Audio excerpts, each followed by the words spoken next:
Ang gagawin niyo kay Santino, ah? Wala kang bukang bibig, kundi yung Santino na yan. Ikaw, sarili mo yung isipin mo, kami, yung reputasyon ng pamilya natin, yan ang isaksak mo sa kukote mo. Hindi naman namin ginusto yung sitwasyon namin, ah! Kung totoo nga magpinsan kami... Ano kala mo? Ha? Iimbentohin namin yung kwento para lang makauwi ka dito? Malay ko! Lahat naman ginagawa niyo para pasunurin ako, di ba? Hindi niyo nga ako tinatato ng tama dito sa bahay na to, eh! Ko, Erika! Ang importante, nakauwi ka na at kung ano man yung dala mo, saka na natin isipin yan. Dapat hindi niyo na ako inuwi! Dapat hindi niyo na ako inuwi para hindi niyo hinaharap yung problema ko! If I know, ma, mas gusto niyo sanang namatay na lang ako. Ang unfair mo, ah! Unfair yung sinasabi mo! Wala akong ibang ginusto, kundi makabalik ka dito.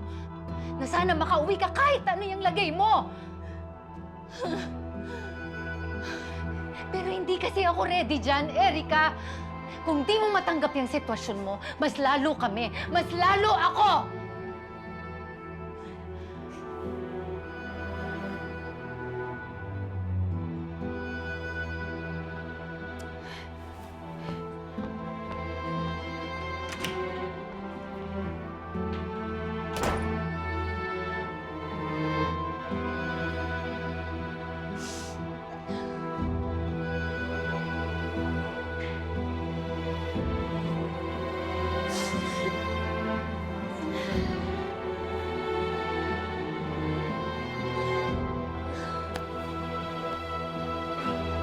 Tarantado ka?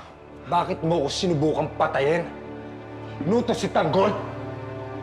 Kid, hindi ka sasagot, ha? I'm not gonna make this easy for you. Face me!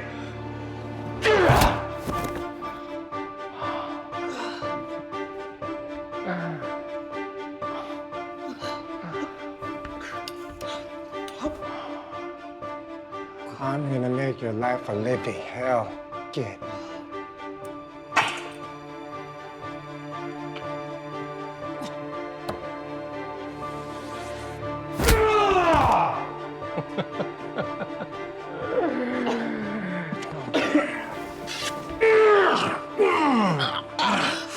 Say something.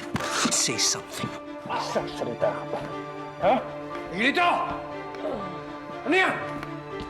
Sino yung binubugbog mo?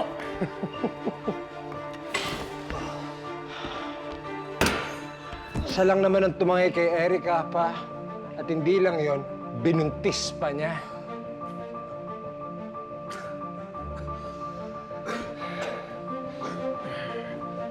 Miguelito! Gawa mo. Ha? I'll do anything.